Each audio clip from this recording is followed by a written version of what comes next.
Pada waktu itu hal kerajaan sorga seumpama 10 gadis yang mengambil pelitanya dan pergi menyongsong mempelai laki-laki. 5 di antaranya bodoh dan 5 bijaksana. Gadis-gadis yang bodoh itu membawa pelitanya, tetapi tidak membawa minyak. Sedangkan gadis-gadis yang bijaksana itu membawa pelitanya dan juga minyak dalam buli-buli mereka. Tetapi karena mempelai itu lama tidak datang-datang juga, mengantuklah mereka semua lalu tertidur. Waktu tengah malam, terdengarlah suara orang berseru, "Mempelai datang, songsonglah dia!" Gadis-gadis itu pun bangun semuanya lalu membereskan pelita mereka. Gadis-gadis yang bodoh berkata kepada gadis-gadis yang bijaksana, "Berikanlah kami sedikit dari minyakmu itu, sebab pelita kami hampir padam." Tetapi jawab gadis-gadis yang bijaksana itu, "Tidak, nanti tidak cukup untuk kami dan untuk kamu. Lebih baik kamu pergi kepada penjual minyak dan beli di situ." Akan tetapi, waktu mereka sedang pergi untuk membelinya, datanglah mempelai itu, dan mereka yang telah siap sedia masuk bersama-sama dengan dia ke ruang perjamuan kawin. Lalu pintu ditutup. Kemudian datang juga gadis-gadis yang lain itu dan berkata, "Tuan, Tuan, bukakanlah kami pintu." Tetapi ia menjawab, "Aku berkata kepadamu, sesungguhnya aku tidak mengenal kamu. Karena itu, berjaga-jagalah, sebab kamu tidak tahu akan hari maupun akan saatnya. Sebab hal kerajaan sorga sama seperti seorang yang mau bepergian ke luar negeri, yang memanggil hamba-hambanya dan mempercayakan hartanya kepada mereka. Yang seorang diberikannya 5 talenta, yang seorang lagi 2, dan yang seorang lain lagi 1, masing-masing menurut kesanggupannya. Lalu ia berangkat. Segera pergilah hamba yang menerima 5 talenta itu. Ia menjalankan uang itu, lalu beroleh laba 5 talenta. Hamba yang menerima 2 talenta itu pun berbuat demikian juga, dan berlaba 2 talenta. Tetapi hamba yang menerima 1 talenta itu pergi dan menggali lubang di dalam tanah, lalu menyembunyikan uang tuannya. Lama sesudah itu, pulanglah tuan hamba-hamba itu, lalu mengadakan perhitungan dengan mereka. Hamba yang menerima 5 talenta itu datang, dan ia membawa laba 5 talenta. Katanya, "Tuan, 5 talenta Tuan percayakan padaku. Lihat, aku telah beroleh laba 5 talenta. Maka kata tuannya itu kepadanya, "Baik sekali perbuatanmu itu, hai hambaku yang baik dan setia. Engkau telah setia dalam perkara kecil, aku akan memberikan kepadamu tanggung jawab dalam perkara yang besar. Masuklah dan turutlah dalam kebahagiaan tuanmu." Lalu datanglah hamba yang menerima 2 talenta itu. Katanya, "Tuan, 2 talenta Tuan percayakan kepadaku. Lihat, aku telah beroleh laba 2 talenta. Maka kata tuannya itu kepadanya, "Baik sekali perbuatanmu itu, hai hambaku yang baik dan setia.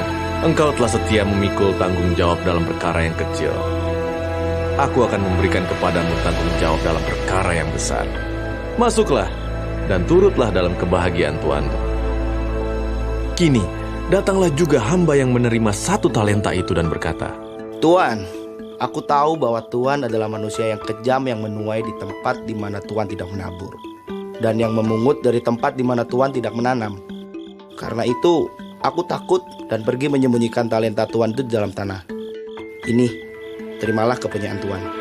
Maka jawab tuannya itu, "Hai kamu hamba yang jahat dan malas, jadi kamu sudah tahu bahwa aku menuai di tempat di mana aku tidak menabur, dan memungut dari tempat di mana aku tidak menanam.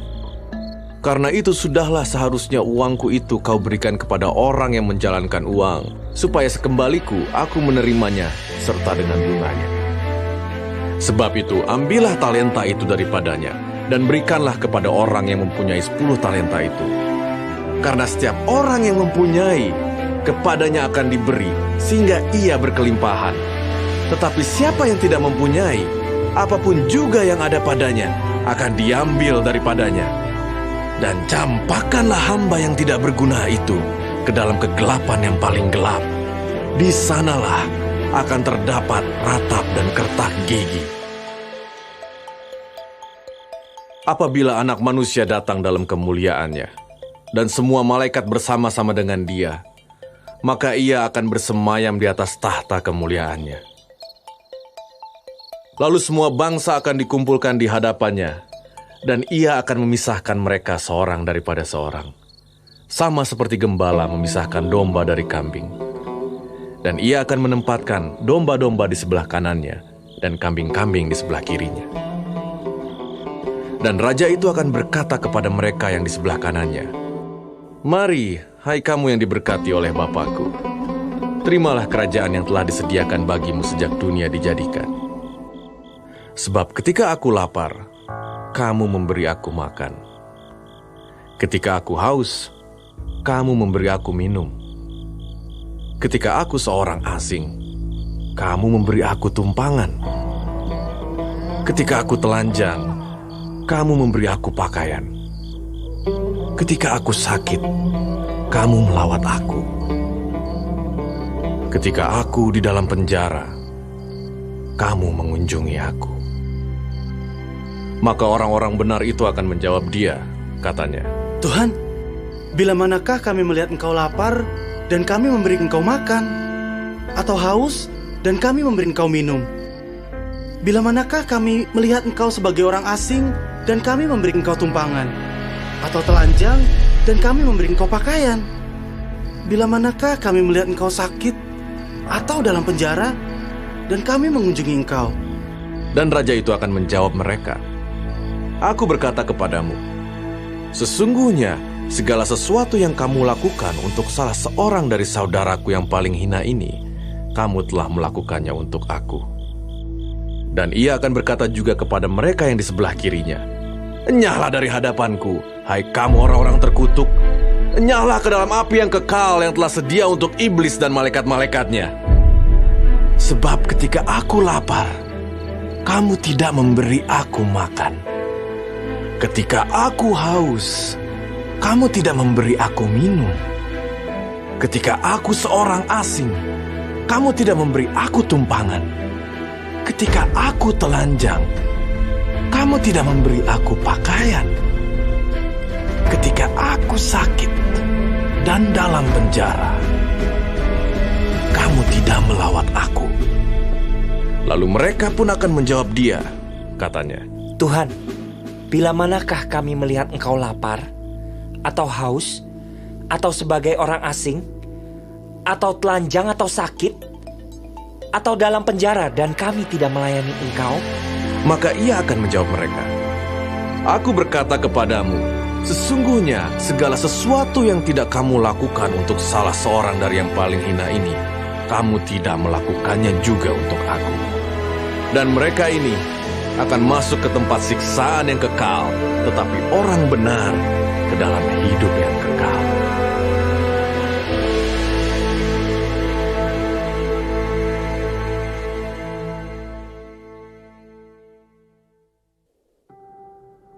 Setelah Yesus selesai dengan segala pengajarannya itu, berkatalah ia kepada murid-muridnya, "Kamu tahu bahwa 2 hari lagi akan dirayakan Paskah. Maka Anak Manusia akan diserahkan untuk disalibkan." Pada waktu itu, berkumpullah imam-imam kepala dan tua-tua bangsa Yahudi di istana imam besar yang bernama Kayafas. Dan mereka merundingkan suatu rencana untuk menangkap Yesus dengan tipu muslihat dan untuk membunuh dia. Tetapi mereka berkata, "Jangan pada waktu perayaan, supaya jangan timbul keributan di antara rakyat." Ketika Yesus berada di Betania, di rumah Simon si kusta, datanglah seorang perempuan kepadanya membawa sebuah buli-buli pualam berisi minyak wangi yang mahal. Minyak itu dicurahkannya ke atas kepala Yesus yang sedang duduk makan. Melihat itu, murid-murid gusar dan berkata, Untuk apa pemborosan ini? Sebab minyak itu dapat dijual dengan mahal, dan uangnya dapat diberikan kepada orang-orang miskin.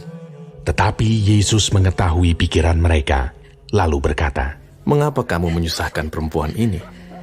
Sebab ia telah melakukan suatu perbuatan yang baik padaku. Karena orang-orang miskin selalu ada padamu, tetapi aku tidak akan selalu bersama-sama kamu. Sebab dengan mencurahkan minyak itu ke tubuhku, ia membuat suatu persiapan untuk penguburanku.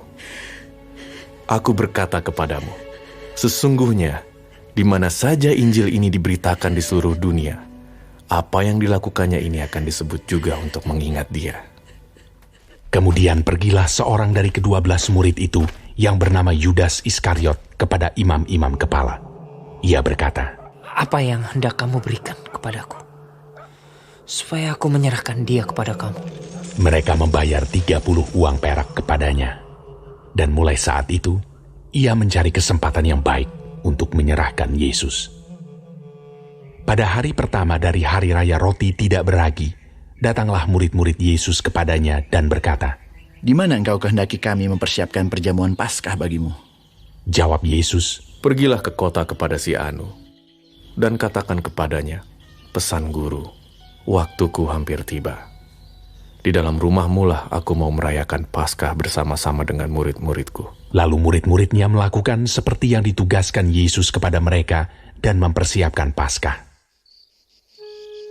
Setelah hari malam, Yesus duduk makan bersama-sama dengan ke-12 murid itu.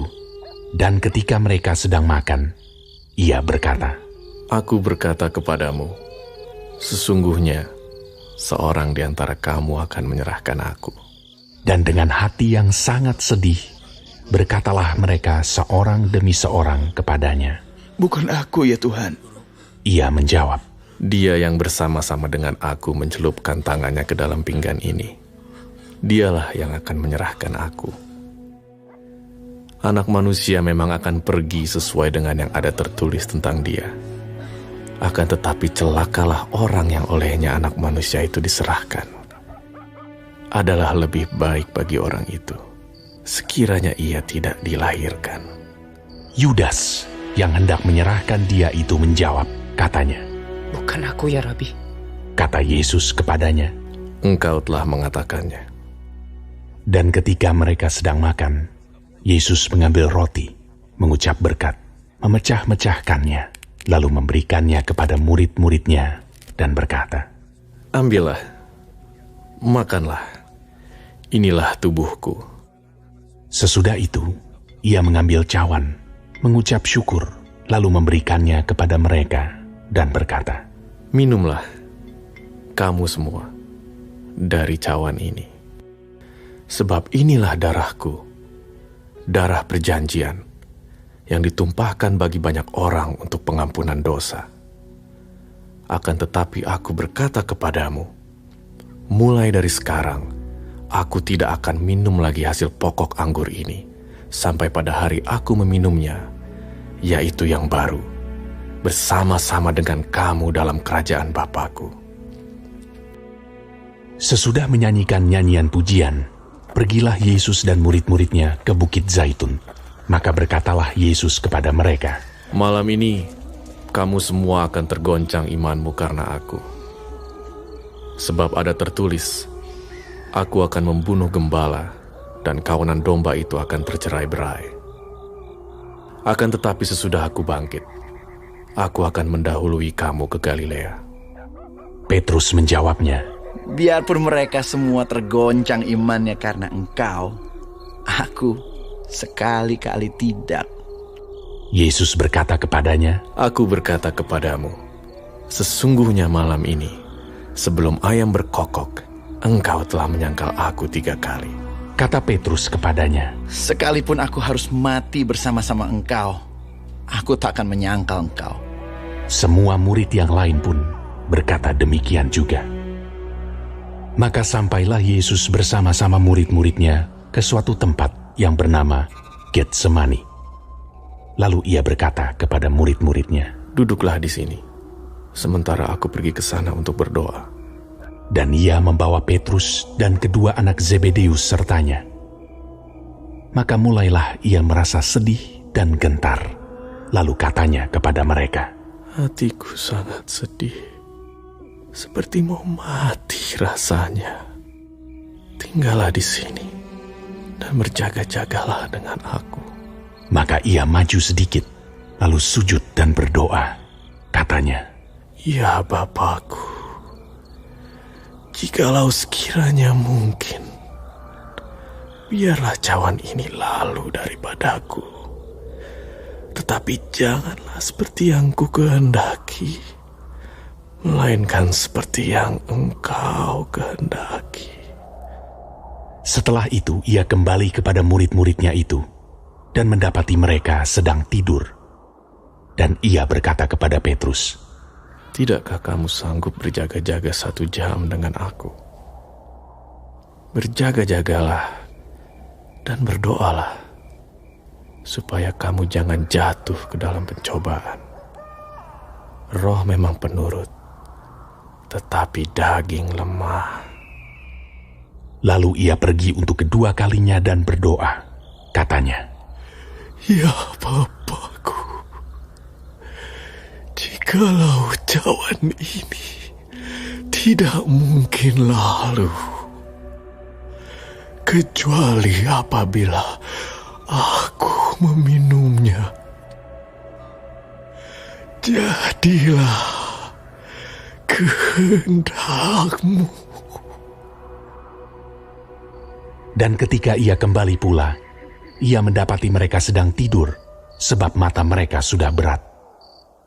Ia membiarkan mereka di situ, lalu pergi dan berdoa untuk ketiga kalinya, dan mengucapkan doa yang itu juga. Sesudah itu, ia datang kepada murid-muridnya, dan berkata kepada mereka, Tidurlah sekarang, dan istirahatlah. Lihat, saatnya sudah tiba, bahwa Anak Manusia diserahkan ke tangan orang-orang berdosa.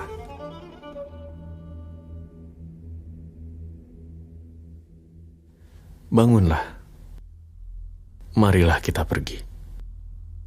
Dia yang menyerahkan aku sudah dekat. Waktu Yesus masih berbicara, datanglah Yudas, salah seorang dari ke-12 murid itu, dan bersama-sama dia, serombongan besar orang yang membawa pedang dan pentung, disuruh oleh imam-imam kepala dan tua-tua bangsa Yahudi. Orang yang menyerahkan dia telah memberitahukan tanda ini kepada mereka. Orang yang akan kucium, itulah dia. Tangkaplah dia. Dan segera ia maju mendapatkan Yesus dan berkata, Salam Nabi. Lalu mencium dia. Tetapi Yesus berkata kepadanya, Hai teman, untuk itukah engkau datang? Maka majulah mereka memegang Yesus dan menangkapnya. Tetapi seorang dari mereka yang menyertai Yesus mengulurkan tangannya, menghunus pedangnya, dan meletakkannya kepada hamba imam besar sehingga putus telinganya. Maka kata Yesus kepadanya, Masukkan pedang itu kembali ke dalam sarungnya, sebab barang siapa menggunakan pedang akan binasa oleh pedang. Atau kau sangka bahwa aku tidak dapat berseru kepada Bapakku, supaya ia segera mengirim lebih dari 12 pasukan malaikat membantu aku? Jika begitu, bagaimanakah akan digenapi yang tertulis dalam kitab suci yang mengatakan bahwa harus terjadi demikian? Pada saat itu Yesus berkata kepada orang banyak, Sangkamu aku ini penyamun, maka kamu datang lengkap dengan pedang dan pentung untuk menangkap aku. Padahal tiap-tiap hari aku duduk mengajar di bait Allah dan kamu tidak menangkap aku. Akan tetapi, semua ini terjadi supaya genap yang ada tertulis dalam kitab nabi-nabi. Lalu semua murid itu meninggalkan dia dan melarikan diri. Sesudah mereka menangkap Yesus, mereka membawanya menghadap Kayafas, imam besar. Di situ telah berkumpul ahli-ahli Taurat dan tua-tua. Dan Petrus mengikuti dia dari jauh sampai ke halaman imam besar. Dan setelah masuk ke dalam, ia duduk di antara pengawal-pengawal untuk melihat kesudahan perkara itu. Imam-imam kepala, malah seluruh mahkamah agama mencari kesaksian palsu terhadap Yesus supaya ia dapat dihukum mati. Tetapi mereka tidak memperolehnya, walaupun tampil banyak saksi dusta. Tetapi akhirnya tampillah 2 orang yang mengatakan, Orang ini berkata, Aku dapat merubuhkan bait Allah dan membangunnya kembali dalam 3 hari. Lalu imam besar itu berdiri dan berkata kepadanya, Tidakkah engkau memberi jawab atas tuduhan-tuduhan saksi-saksi ini terhadap engkau? Tetapi Yesus tetap diam. Lalu kata imam besar itu kepadanya, Demi Allah yang hidup, katakanlah kepada kami, apakah engkau Mesias, anak Allah atau tidak? Jawab Yesus, Engkau telah mengatakannya. Akan tetapi aku berkata kepadamu, mulai sekarang, kamu akan melihat Anak Manusia duduk di sebelah kanan yang Maha Kuasa dan datang di atas awan-awan di langit." Maka imam besar itu mengoyakkan pakaiannya dan berkata, Ia menghujat Allah. Untuk apa kita perlu saksi lagi? Sekarang telah kamu dengar hujatnya. Bagaimana pendapat kamu? Mereka menjawab dan berkata, Ia harus dihukum mati. Lalu mereka meludahi mukanya dan meninjunya. Orang-orang lain memukul dia dan berkata, Cobalah katakan kepada kami, hai Mesias, siapakah yang memukul engkau? Sementara itu, Petrus duduk di luar di halaman. Maka datanglah seorang hamba perempuan kepadanya, katanya, Engkau juga selalu bersama-sama dengan Yesus, orang Galilea itu. Tetapi ia menyangkalnya di depan semua orang, katanya, Aku tidak tahu apa yang kau maksud. Ketika ia pergi ke pintu gerbang, seorang hamba lain melihat dia dan berkata kepada orang-orang yang ada di situ, Orang ini bersama-sama dengan Yesus orang Nazaret itu. Dan ia menyangkalnya pula dengan bersumpah, Aku tidak kenal orang itu. Tidak lama kemudian, orang-orang yang ada di situ datang kepada Petrus dan berkata, Pasti engkau juga salah seorang dari mereka. Itu nyata dari bahasamu. Maka mulailah Petrus mengutuk dan bersumpah, Aku tidak kenal orang itu. Dan pada saat itu, berkokoklah ayam. Maka teringatlah Petrus akan apa yang dikatakan Yesus kepadanya. Sebelum ayam berkokok, engkau telah menyangkal aku 3 kali. Lalu ia pergi keluar dan menangis dengan sedihnya.